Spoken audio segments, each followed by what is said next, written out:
Gulliver's Travels by Jonathan Swift. Part 3. A Voyage to Laputa, Balnibarbi, Luggnagg, Glubbdubdrib, and Japan.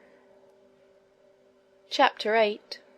A further account of Glubbdubdrib, ancient and modern history corrected. Having a desire to see those ancients who were most renowned for wit and learning, I set apart one day on purpose. I proposed that Homer and Aristotle might appear at the head of all their commentators, but these were so numerous that some hundreds were forced to attend in the court and outward rooms of the palace. I knew and could distinguish those two heroes at first sight, not only from the crowd, but from each other. Homer was the taller and comelier person of the two, walked very erect for one of his age, and his eyes were the most quick and piercing I ever beheld. Aristotle stooped much, and made use of a staff. His visage was meagre, his hair lank and thin, and his voice hollow. I soon discovered that both of them were perfect strangers to the rest of the company, and had never seen or heard of them before, and I had a whisper from a ghost, who shall be nameless, that these commentators always kept in the most distant quarters from their principals in the lower world, through a consciousness of shame and guilt, because they had so horribly misinterpreted the meaning of those authors to posterity. I introduced Didymus and Euthydemus to Homer, and prevailed on him to treat them better than perhaps they deserved, for he soon found they wanted a genius to enter into the spirit of a poet. But Aristotle was out of all patience with the account I gave him of Scotus and Ramus, as I presented them to him, and he asked them, whether the rest of the tribe were as great dunces as themselves. I then desired the governor to call up Descartes and Gassendi, with whom I prevailed to explain their systems to Aristotle. This great philosopher freely acknowledged his own mistake in natural philosophy, because he proceeded in many things upon conjecture, as all men must do, and he found that Gassendi, who had made the doctrine of Epicurus as palatable as he could, and the vortices of Descartes, were equally to be exploded. He predicted the same fate to attraction, whereof the present learned are such zealous assertors. He said, that new systems of nature were but new fashioned, which would vary in every age, and even those who pretend to demonstrate them from mathematical principles would flourish but a short period of time, and be out of vogue when that was determined. I spent 5 days in conversing with many others of the ancient learned. I saw most of the first Roman emperors. I prevailed on the governor to call up Heliogabalus's cooks to dress us a dinner, but they could not show us much of their skill, for want of materials. A helot of Agesilaus made us a dish of Spartan broth, but I was not able to get down a second spoonful. The 2 gentlemen who conducted me to the island were pressed by their private affairs to return in 3 days, which I employed in seeing some of the modern dead, who had made the greatest figure, for 200 or 300 years past, in our own and other countries of Europe. And having been always a great admirer of old illustrious families, I desired the governor would call up a dozen or 2 of kings, with their ancestors in order for 8 or 9 generations. But my disappointment was grievous and unexpected, for instead of a long train with royal diadems, I saw in one family 2 fiddlers, 3 spruce courtiers, and an Italian prelate; in another, a barber, an abbot, and 2 cardinals.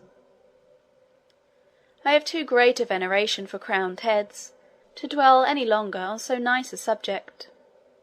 But as to counts, marquises, dukes, earls, and the like, I was not so scrupulous; and I confess it was not without some pleasure that I found myself able to trace the peculiar features by which certain families are distinguished up to their originals.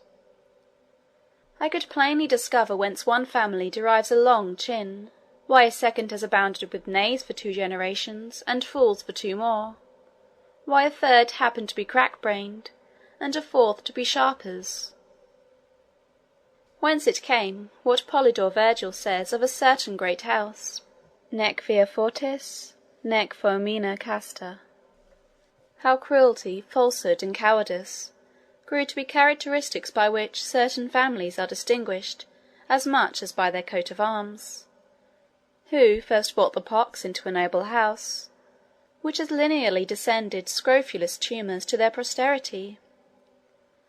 Neither could I wonder at all this, when I saw such an interruption of lineages, by pages, lackeys, valets, coachmen, gamesters, fiddlers, players, captains, and pickpockets.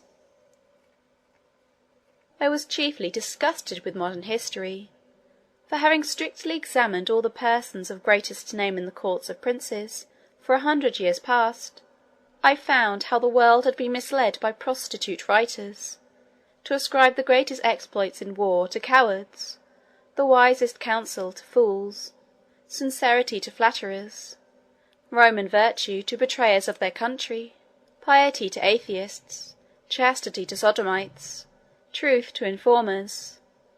How many innocent and excellent persons had been condemned to death or banishment by the practising of great ministers upon the corruption of judges and the malice of factions! How many villains had been exalted to the highest places of trust, power, dignity, and profit! How great a share in the motions and events of courts, councils, and senates might be challenged by bawds, whores, pimps, parasites, and buffoons! How low an opinion I had of human wisdom and integrity, when I was truly informed of the springs and motives of great enterprises and revolutions in the world, and of the contemptible accidents to which they owed their success! Here I discovered the roguery and ignorance of those who pretended to write anecdotes or secret history, who send so many kings to their graves with a cup of poison, will repeat the discourse between a prince and chief minister, where no witness was by, unlock the thoughts and cabinets of ambassadors and secretaries of state, and have the perpetual misfortune to be mistaken. Here I discovered the true cause of many great events that have surprised the world. How a whore can govern the backstairs a council, and the council a senate. A general confessed in my presence, that he got a victory purely by the force of cowardice and ill conduct; and an admiral, that for want of proper intelligence he beat the enemy, to whom he intended to betray the fleet. 3 kings protested to me, that in their whole reigns they never did once prefer any person of merit, unless by mistake, or treachery of some minister in whom they confided, neither would they do it if they were to live again. And they showed, with great strength of reason, that the royal throne could not be supported without corruption, because that positive, confident, restiff temper, which virtue infused into a man, was a perpetual clog to public business. I had the curiosity to inquire, in a particular manner, by which methods great numbers had procured to themselves high titles of honour and prodigious estates; and I confined my inquiry to a very modern period, however, without grating upon present times, because I would be sure to give no offence even to foreigners; for I hope the reader need not be told that I do not in the least intend my own country in what I say upon this occasion. A great number of persons concerned were called up, and, upon a very slight examination, discovered such a scene of infamy that I cannot reflect upon it without some seriousness. Perjury, oppression, subornation, fraud, pandarism, and the like infirmities, were among the most excusable arts they had to mention, and for these I gave, as it was reasonable, great allowance. But when some confessed they owed their greatness and wealth to sodomy or incest, others to the prostituting of their own wives and daughters, others to the betraying of their country or their prince, some to poisoning, more to the perverting of justice in order to destroy the innocent, I hope I may be pardoned, if these discoveries inclined me a little to abate of that profound veneration, which I am naturally apt to pay to persons of high rank, who ought to be treated with the utmost respect due to their sublime dignity by us their inferiors. I had often read of some great services done to princes and states, and desired to see the persons by whom those services were performed. Upon inquiry, I was told that their names were to be found on no record, except a few of them, whom the history has represented as the vilest of rogues and traitors. As to the rest, I had never once heard of them. They all appeared with dejected looks, and in the meanest habit, most of them telling me they died in poverty and disgrace, and the rest on a scaffold or gibbet. Among others, there was one person whose case appeared a little singular. He had a youth about 18 years old standing by his side. He told me he had for many years been commander of a ship, and in a sea fight at Actium had the good fortune to break through the enemy's great line of battle, sink 3 of their capital ships, and take a 4th, which was the sole cause of Antony's flight, and of the victory that ensued. That the youth standing by him, his only son, was killed in the action. He added, that upon the confidence of some merit, the war being at an end, he went to Rome, and solicited at the court of Augustus to be preferred to a greater ship, whose commander had been killed. But, without any regard to his pretensions, it was given to a boy who had never seen the sea, the son of Libitina, who waited on one of the emperor's mistresses. Returning back to his own vessel, he was charged with neglect of duty, and the ship given to a favourite page of Publicola, the vice-admiral, whereupon he retired to a poor farm at a great distance from Rome, and there ended his life. I was so curious to know the truth of this story, that I desired Agrippa might be called, who was admiral in that fight. He appeared, and confirmed the whole account, but with much more advantage to the captain, whose modesty had extenuated or concealed a great part of his merit.